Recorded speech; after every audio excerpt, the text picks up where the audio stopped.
Hi, everyone, and welcome to Keys to Successful Payer Contracting. I'm Debra Silverman. I'm the chair of the Healthcare Practice Group at Garfunkel Wild, and I'm lucky to have with me today Max Reiboldt, the president and CEO of the Coker Group.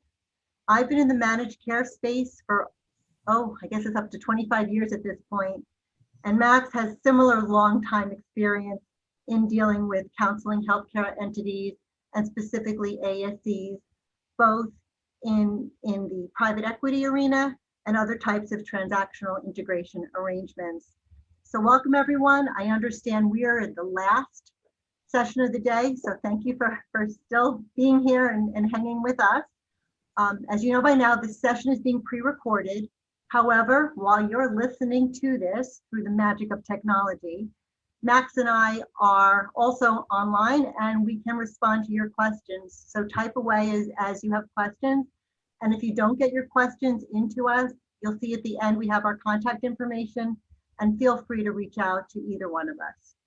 So with that, we'll get going. Let's just start with what we're hoping to do today. I'm going to start by giving just a little bit of an introduction to today's market. And then I'm going to kick it over to Max, who's going to walk us through how to approach contract negotiations from a business perspective. He's then going to kick it back to me, and I'm going to get more in the legal nitty-gritty, more in the weeds about how you really have to look at these contracts, specific contract terms. And then at the end of the day, if it all doesn't work out, how do you pursue dispute resolution? So with that, let me just start by saying that ASCs right now are the new darling of managed care plans. And I say that because there are policies that we're seeing pop up all over the place with respect to site of service being a critical component in the determination of medical necessity. What does that mean? That means when a service goes to be pre-authorized, some of the plans, and here you have two examples, one from Cigna and one from United, basically drawing a distinction between a service that is performed at a hospital-based outpatient unit versus a freestanding ambulatory surgery center. And there is clearly a preference by the plans to drive the business to the ASC. Why? In my view, it's very simple. It's a matter of cost. The rates negotiated for hospital-based services are more expensive to a plan than the rates negotiated with ASCs. So for those of you who are here on behalf of hospital systems, I'm sorry. This is not good for your system. And we've been, from a managed care perspective, being a provider representative or advocate, we push against these policies, but for purposes of being an ASC, your stock has never been higher. So let's kick it over to Max, who's going to talk about how to approach managed care negotiations. Great, thank you, Debra, and it's a real honor to just be on the same podium, so to speak, with you and the folks at Garfunkel Wild. We very much appreciate the opportunity to contribute to your excellent annual ASC-oriented conference. So, as you indicated, I'm going to cover a few slides in just a few minutes here relative to some of the, you might say, do's and don'ts of negotiating. You know, the interesting part about this, at least it is to me, that I think sometimes we approach payer contracting as this mountain that we continually try to climb and never quite get to the top. It's an arduous task. It's frustrating, as we'll share some tidbits with you today on that. But at the end of that process, it's still a contract that we're negotiating. We negotiate leases, we negotiate purchase agreements, hundreds of other contracts, and I know as a skilled attorney, you do all the time, and folks in practices and specifically in ASCs do this, and yet sometimes when it comes to payer contracting, it's that mountain that we never can seem to climb. It's so ominous and so challenging, and there are reasons for that. But let's bake it down just a little bit today and try to make it hopefully a little more realistic and attainable. And by the way, you can assign and probably need to assign a good healthcare attorney at some point for some of the legal terms. Occasionally you can use folks like us to help, but really and truly, I've learned over the years that administrators, managers, shoot, even physicians could potentially take on this load of negotiating. So on this particular slide, and again, we're not going to go through each point on every single slide and bore you with that, but try to hit the highlights of each one. But in this instance, we've tried to list 5 what we think are kind of key performance notations here.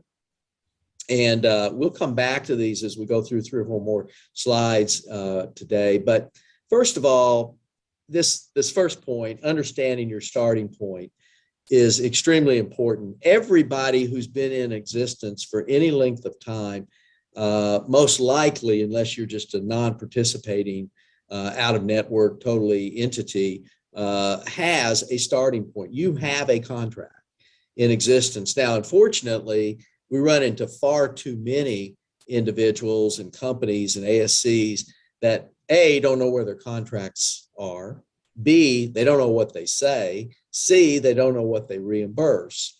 And so it's again, getting back to build your foundation here so you can know where to grow from it and even what to ask for. The right contact with the payer is probably the single greatest challenge that at least I've entertained in negotiating contracts over the years with payers.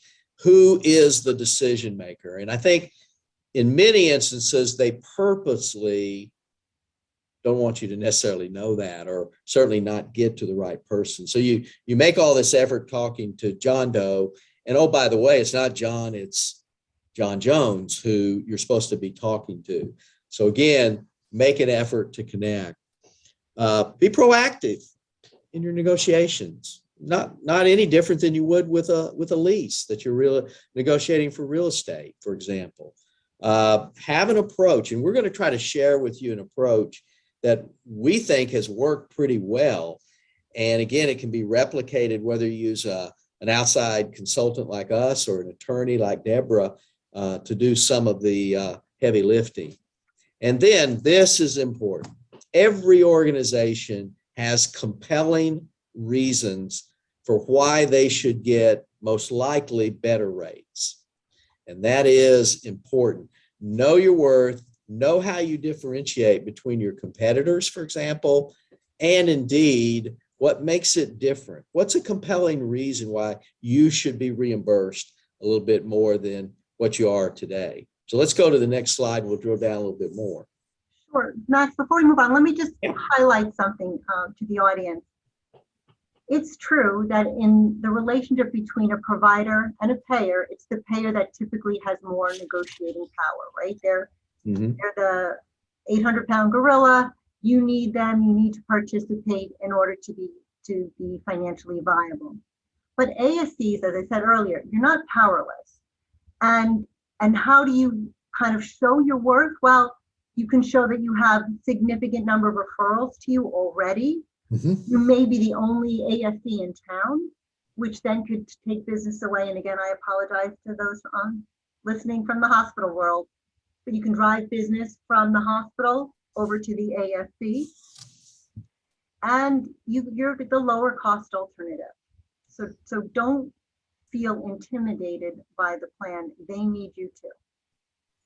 So in this particular slide, we're going to drill down just a little bit more on some of the specifics that we find are important, very commonsensical. There's nothing here that I would say any of our experienced audience would say is new or new news, but let's examine a couple of points here. The first thing that often I'm asked as someone is calling in and asking about payer contracting and potentially how to go about doing it is, well, what do you get reimbursed for now? And how does that compare, for example, to the Medicare fee schedule? And where does that leave you in terms of opportunity? And many times you'll get kind of this deer in the headlight look where Well, I'm not sure. Haven't looked at it in years. Not sure if I've even read the contract. So of course, we would recommend that you have all of your contracts with all the commercial payers organized, up to date, summarized with the key terms in some sort of a matrix, for example, and then you'll be equipped to communicate. And what we want to do is, again, very commonsensically, is to isolate where the greatest volume of payer work and contracting resides. Which payer do you do more of the work with? Is it Blue Cross? Is it Cigna? Is it United? Who is it? If one is 3% and the other is 20, then obviously you want to put more emphasis and focus on the latter, the one that you're doing more volume. But same way with procedures in an ASC. So you may be doing 30 different procedures in a multi-specialty ASC, but really and truly you do most of your work with 5. So those are the ones that you want to gravitate to. Always be ready ultimately to have what I call the ask, the ASK, quote unquote. And that is to request what kind of rates you want to go to. Obviously, you may want to aim a little high and leave yourself some negotiating room. And then last but not least, this bullet here, and Debra, I'd love for you to comment real quickly on some of these points that I've not just mentioned, but it's not just the rates, it's some other things in the contract, term length, renewals, et cetera, termination rights that you want to hone in on as well. So Debra, I know you've experienced some of these things firsthand. What do you think?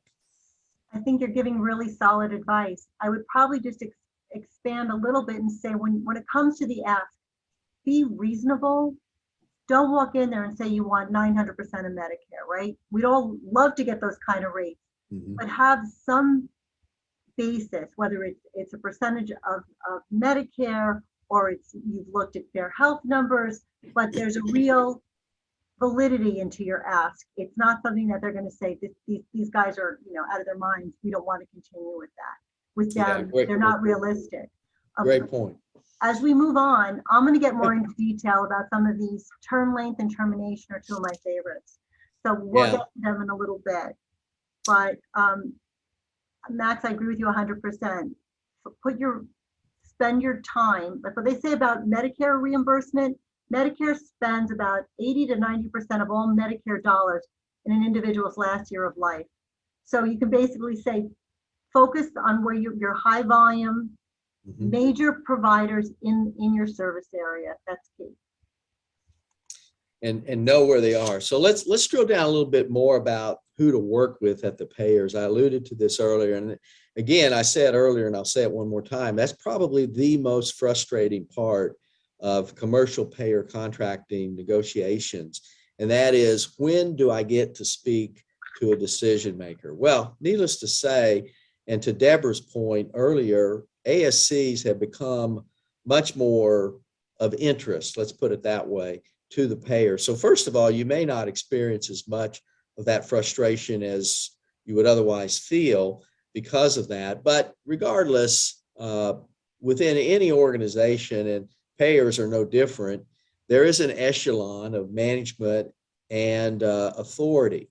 Now, honesty compels me to tell you that most of the time, you're not going to start communicating with the final decision maker. You may never talk to that person, but you hopefully can get to someone who can then take the information and either push it up the flagpole, if you will, of management, and eventually you'll be able to talk to the right person, or perhaps that person will be the messenger. We'll just carry it back. We've had many contracts that we've had quite a bit of success in negotiating better rates, and we've never talked to the final decision maker. They said, no, you don't need to. Once you've presented your compelling pitch, if you will, to whoever that might be, that's good enough. We'll give you that additional rate, or at least a portion of it. Be respectful.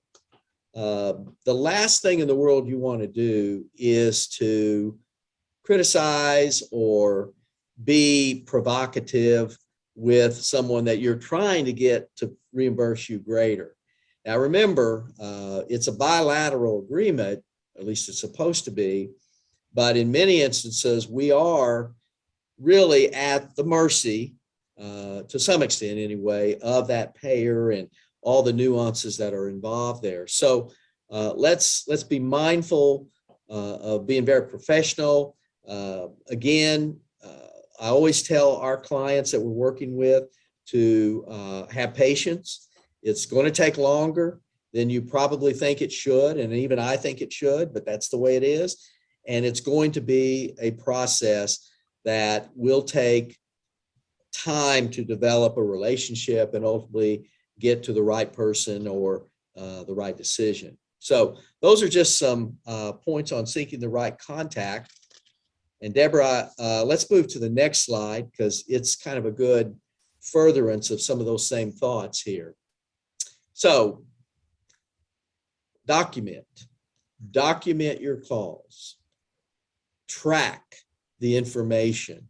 We all say, well, I think I can remember what they told me because they really didn't tell me much different than the last time I talked to them. Well, maybe, but still in all, document the date, the time, and track for all of those payers what you have done to this point.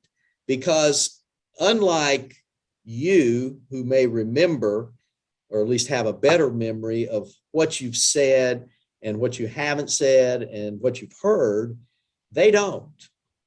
And frankly, you may not talk to the same person the next time. You may be looking at a situation where they've been replaced, moved up, left, whatever. And so you're going to have to do some renewal. So document. Be specific on dates and contracting windows. I know, Debra, I think you have a point to make as it relates to timing and when we aggregate our contracts, and probably not to try to negotiate every contract at the same time because that could be overwhelming. So would you like to comment on that, on some of your experiences in that regard? Sure, because I think there's a propensity for providers to want calendar year, or whatever the year is, their fiscal year or calendar year, and have all the contracts on the same cycle. Once you start to negotiate contracts, though, having them all renew at the same time can put tremendous pressure on the business folks who are actually doing the negotiations or reviewing the contracts. So you may want to space out a couple of your bigger contracts to have a different revenue cycle. And actually the plans like that, they feel the same way. They don't want all of their major contracts renewing at the same time. Absolutely. So obviously, akin to what Debra just said, whenever you do have a new contract rate, you've got to sync that, just again, very commonsensically with your rev cycle, and make sure that reimbursement revision is reflected in the actual reimbursement at whatever effective date it entails. And obviously, if you change your copays and deductibles as such, or particularly copays, then you'd want to adjust that too. So let's go to the next slide as well. A methodology of approach and a methodical approach is important here, not only for documentation's sake, but quite frankly, to get to the desired outcome that you're looking for. Now, what is the desired outcome? Maybe some better terms in the contract that are not directly economic, but let's face it, most of the time we're talking about economic improvement here. And so what we have learned over the years is to always do the things we've already said, get to the right person, develop the ask, do your analysis, all those things. But then when it comes time for the show, and I say that tongue in cheek somewhat, these days, most of the time, it's going to be just like what we're doing. It's going to be a virtual presentation, Zoom, whatever the medium is, GoToMeeting, webinar, et cetera. And you're going to have the opportunity, and hopefully you're going to do this with one of your key providers, physicians, surgeons, in this case, et cetera. Now, why? Because believe it or not, the payers want to hear from the providers. They want to hear from the administration and all that. That's important. But what they really want to hear from as well as that physician, that surgeon, and let him or her articulate what makes a difference, and how they go about their work, and hopefully would be somewhat setting apart. And then ultimately develop a succinct slide deck, just like we're doing here. Don't overdo it. You don't need 100 slides. Hone it down, contract it down to 10, 15 slides that tell your story. Talk about your organization, how long you've been around, some of the key quality traits, and what's important to you, what's the market that you attract. And then at the end of those slides, have a chart, very simple, of what your current reimbursement is, either by code or some more simpler form, and make it almost obvious that if you're getting, and I'm making up an example now, 105% of Medicare now for certain charges, that's not acceptable. And it's not even necessarily market as such. You can go with 125%. Now, to Debra's point, you can't ask for 900%. It's unrealistic. They're going to hang up on you as such, most likely. But try to get to the point where your process makes good sense to them, and either they'll take it and run with it on your behalf, believe it or not, or they'll at least push it up the ladder. And always, without question, set a date to get back and a reminder for follow-up. And that's very, very important. So again, I just got a couple more slides, Debra, but what else along these lines have you found to be expeditious? I think you've covered it. I think the idea that you at your first meeting set the calendar for your next meeting. Keep everybody honest. What I call managed care time, things move very slowly. It is not a speed at which anybody really wants to do business, but these are huge organizations. And so to the extent that you could say, okay, let's meet, may not be every day or every other day or even every week. Can we set a meeting for 2 weeks from today? Can we set a meeting for 3 weeks from today? We don't want to lose track of this. They will lose track of it if you're already participating, especially, they will lose track of it very quickly. If you're a new provider to their network, they'll give you a little bit more attention. But we recently went through an entire revamping of all these managed care agreements for a particular client, and some went very quickly, and I have others that are now 6 months out, even though that we were promised a proposal back in July. Truth, we got it yesterday. So it's managed care time, folks, but to the extent that you can follow Max's suggestion, set your meetings, be proactive, it will help. If the squeaky wheel gets the grease. Yeah, I couldn't agree with you more. So I've just got a couple more, and then Debra's going to drill down on some of the more intricacies of contracting. So the next slide, again, I think I've covered somewhat. I'll be brief. Really and truly, don't be bashful. Now, don't overdo it, of course, and don't say things that are untrue, but it's important that they understand you know your size, you know your quality, you know how you expect to grow and expand your market share, you know your patient satisfaction scores, you know your goals for payer participation and partnership. Do they? And there's a good chance the answer is no, particularly if you haven't negotiated your contracts, as unfortunately we see far too often in many years. And believe it or not, that is often the case. We haven't really taken a look at that contract. We haven't talked to our payer. Now, we talked to some of our representatives about claims and claim clarifications and claim denials. That's not the same thing. You're not talking to the same person. You want to talk to whoever ultimately is involved in taking or transcending this value proposition that's here on this slide, the last bullet with those sub-bullets, up the ladder and translating them, transcending, if you will, into better reimbursements. What it's all about. And so don't be bashful, but on the other hand, be respectful and don't ask or say or assert things that are not true about your organization. Do develop the pitch through this process. And then, so this is a summary slide that hopefully encapsulates some of the key points that I've already mentioned. And I'm going to turn it over to Debra to lead the rest of the session. She's really got a lot of good information on some of the more specificities within negotiating and so forth. But just again, by way of quick review, this whole process can be daunting. Sometimes we feel it's almost impossible to make any headway because, again, to use my earlier analogy, there's a mountain that's just unclimbable. We can't ever get to the top of the negotiating mountain. But remember, it's bilateral. Remember that you bring a lot to the table, most likely in your ASC. And you know what? The first offer isn't something you just have to automatically accept. They may say, well, you know, this is the best we can do. And I'm just not kidding. But usually there's a little more to it. And so remember these key points as you negotiate payer contracts. And so now Debra's going to take some of this overarching information and really drill down with much more specificity. And occasionally I'll chime in and add some comments. So Debra? Thanks very much, Max. So let's talk about actually negotiating the contract.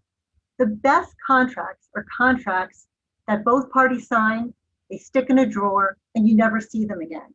But unfortunately, when it comes to managed care contracts, that's not the case. I go back to signed contracts all the time on behalf of clients. So they matter. So no matter what, if you have the ability to negotiate, or even if you don't, make sure you understand what is in that contract. So, you know, your first question is, do I even have the ability to negotiate? It takes time, it costs money. And at the end of the day, was there value in retaining legal counsel? Was there value in retaining consultants if basically the plan says to you, take it or leave it? So you have to have an honest look into your organization to say, do we really have all the good stuff that Max talked about?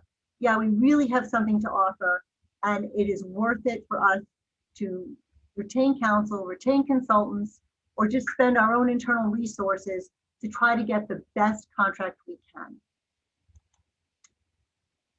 And you need to be sure that you kind of avoid these pitfalls. As I said earlier, read your contract. And I'll talk a little bit later, but also understand what components of your contract and your relationship with the payer are governed outside of the actual four corners of the document. Those would be the policies and procedures. And finally, and Max spoke to this as well, you need to have a relationship with your plan representative. That person that you're doing these negotiations with, there could become your point people after the contract is already implemented. If you're having a problem, if a rate isn't loaded correctly, don't burn bridges. That provider rep for you could be your best friend, and don't alienate people. It can't be good. And another just word of advice: try not to jump over someone's head if you can help it. People have long memories, and I've been on the phone with plans where they say, I really don't want to deal with that person at your client. You know, is there somebody else I can deal with? You don't want that to happen. You definitely get more with honey than you do with vinegar. Okay, so the way I look at a contract, I view it in four different parts. You have the participation agreement, which is the document you're going to sign. There are going to be schedules to that. The most important is your comp schedule.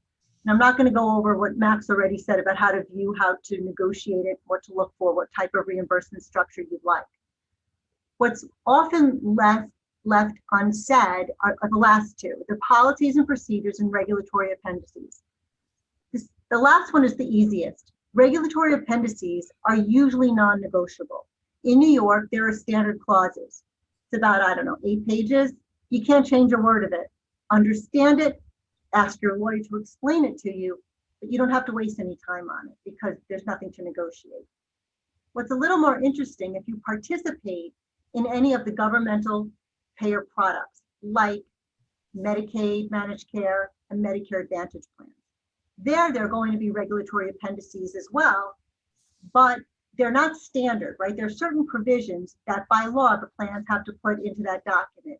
You just want to be sure that there are no surprises when it comes to those regulatory appendices. That's something really is pretty much for your lawyer to review and make sure of that. And interestingly, when you point a provision out to a plan that is in a regulatory appendix that has no basis in law or regulation, they pretty much take it out. They know that they're kind of pushing the envelope when it comes to these appendices. Hey, Deborah, I have a question. Sure. On the compensation or the fee schedule, I have found that I guess you could take the attitude that less explicit detail might give you some opportunity to try to get a higher rate. I've actually found the opposite, that you really want is explicit and a detailed fee schedule attached as an exhibit or however way they do it. In other words, your reimbursement compensation schedule that you referred to there. What's your feelings on that? I think it depends on what the methodology is going to be. If you are being reimbursed, let's say, in accordance with Medicare, Mhm. Are you getting the Medicare fees, or are you also getting the Medicare fees and the methodology?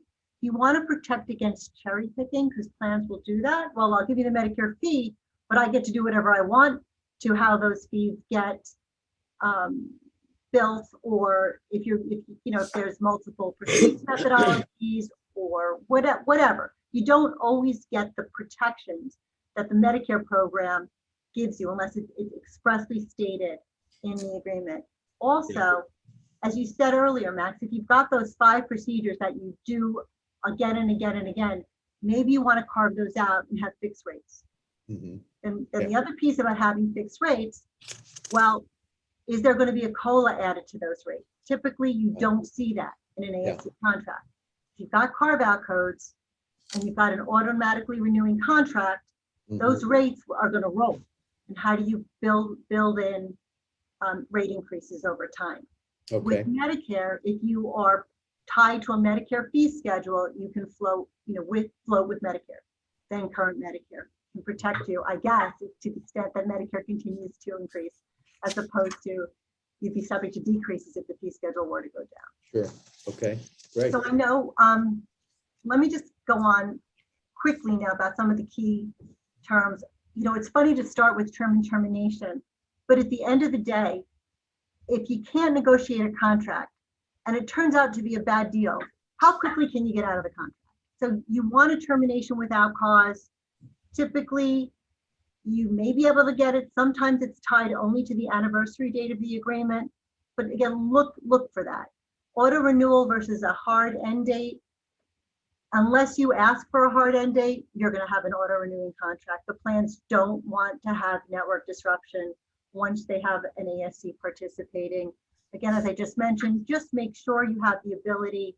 What about rate increases once the agreement starts to renew?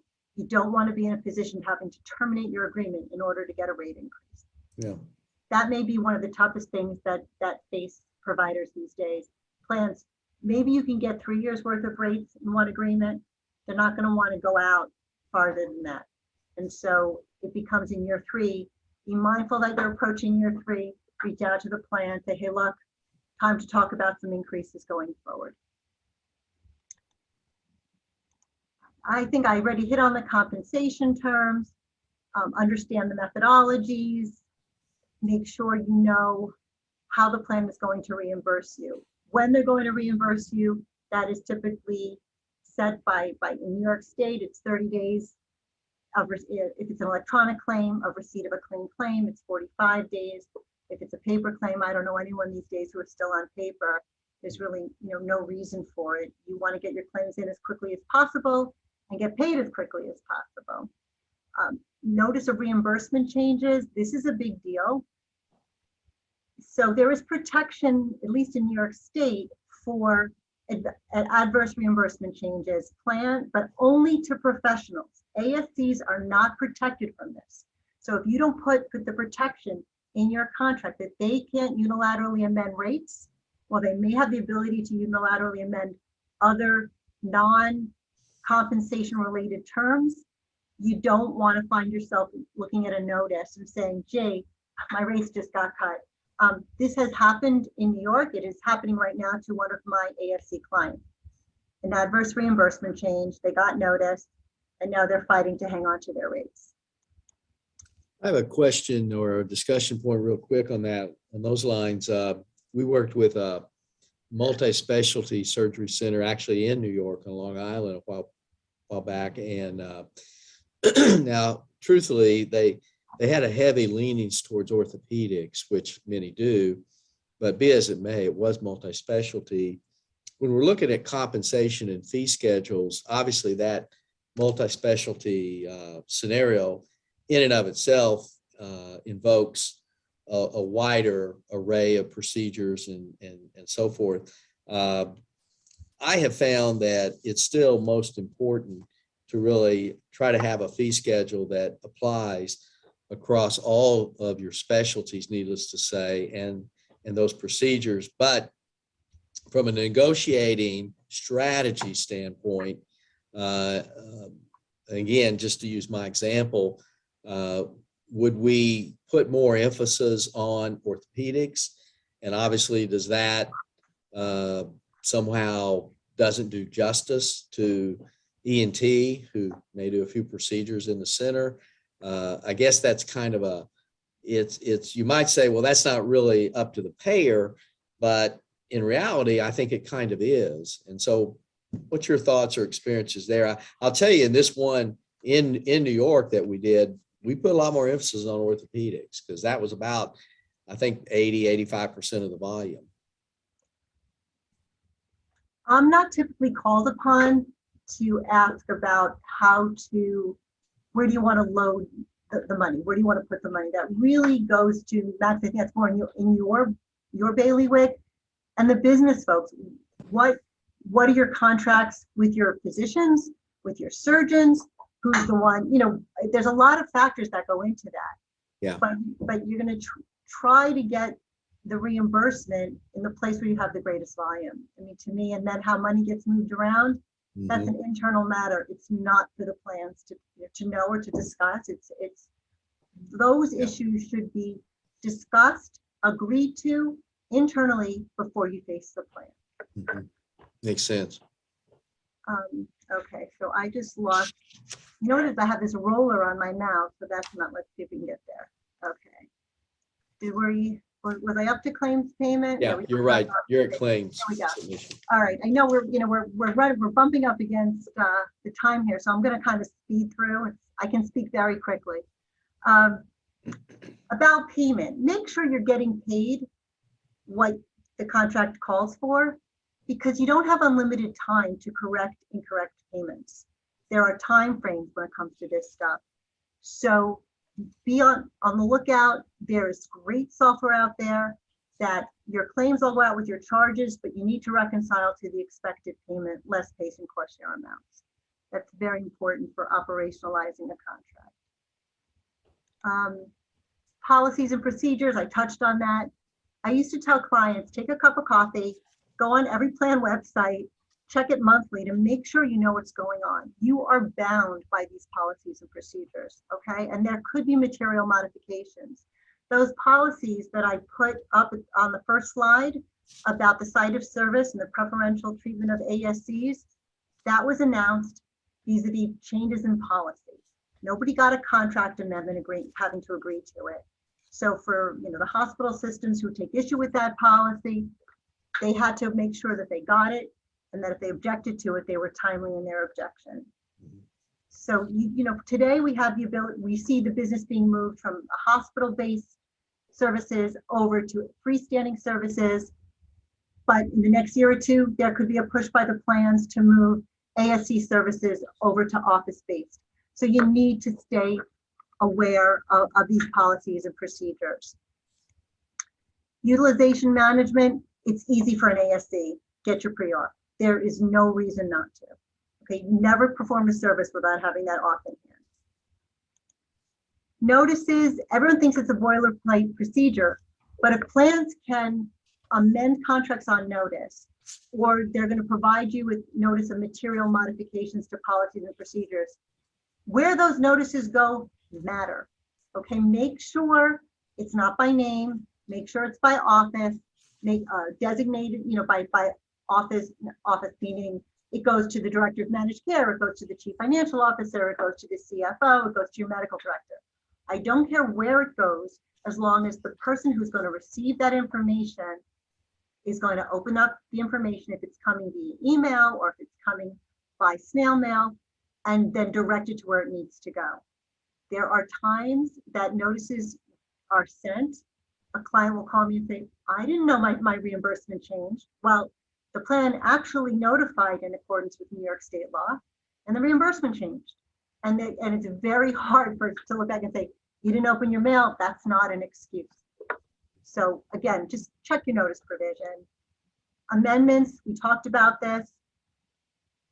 Ideally, you should never be able to amend a contract without both sides agreeing. World of managed care, unilateral amendments are done all the time. Just know where those amendments go. You typically have the right to reject it on notice. Sometimes your only remedy is to terminate the contract. But again, you can't do anything if you don't know that the contract's being amended. So now you have a contract and it's not working out. And the question is why. So let's just quickly go through a couple of causes. Payers don't always pay properly. There's confusion about what rate applies. You're not getting pre-cert. Your claims are somehow being submitted with a defect. You are put on prepayment review and you're not submitting medical records to substantiate the services you provide. There are services out there that you're, let's say for an ASC, the scope of services are growing all the time for what can be performed in an ASC. Do you not have a rate for something? I once had a fee schedule that actually had a 0 under a covered service. It was an error. Both sides agreed it was an error, but it got loaded into the payer system as a 0 pay. And guess what? The claims paid at 0.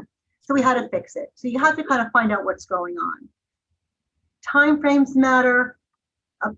You can't miss those timeframes. Make sure you have a strong docketing system.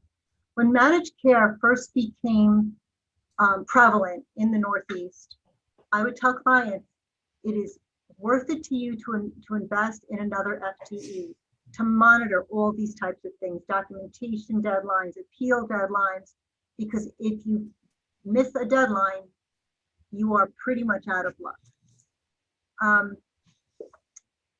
As I said, time is not on your side. You've got these short deadlines. Sometimes there's only 30 days or 60 days to appeal. You need to document your interactions with payers. Max talked about it on the negotiating side. It is as important, if not more important, when you're trying to resolve disputes. Who did you speak to? When did you speak to that person? Did you follow it up with something in writing? And an email is in writing. Everything should be documented. Okay. Also look for patterns in denial. And then you want to be able to escalate the issues, but carefully. As I said before, you want to make friends with your provider rep, right? Just don't, I want to speak to your boss. I can't believe this is happening to us. It's not a way to have conversations with managed care plans.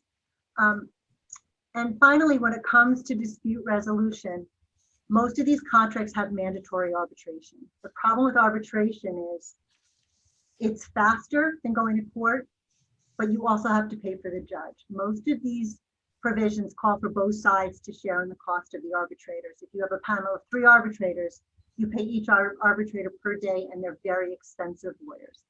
So you want to make sure that it's going to be worth it. If you have outstanding claims worth $15,000, I'm sorry, $15,000 is a lot of money to me, and it's probably a lot of money to many of you. But in the world of commencing arbitration, it's not. The cost of arbitration will eat that up in a heartbeat. So you have to be realistic.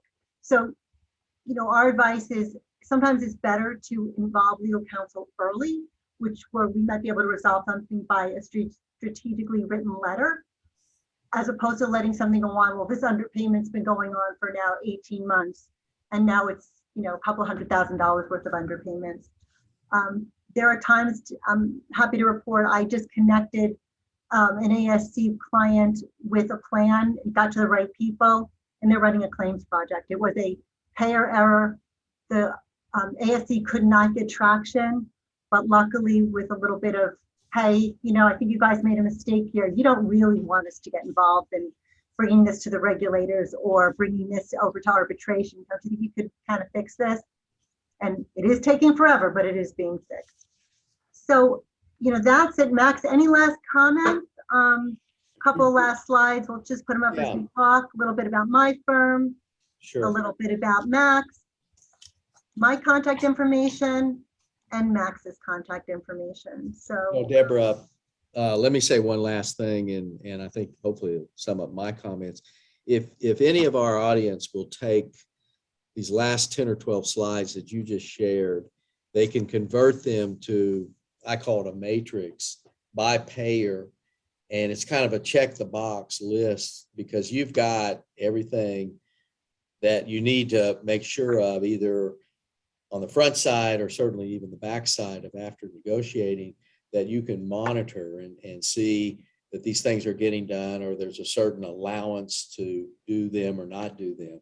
And so I think it's a perfect way to convert into a more organized methodology for knowing what your contracts contain, and then obviously negotiating periodically and obviously getting better rates. So I really appreciate the time to join in with you today.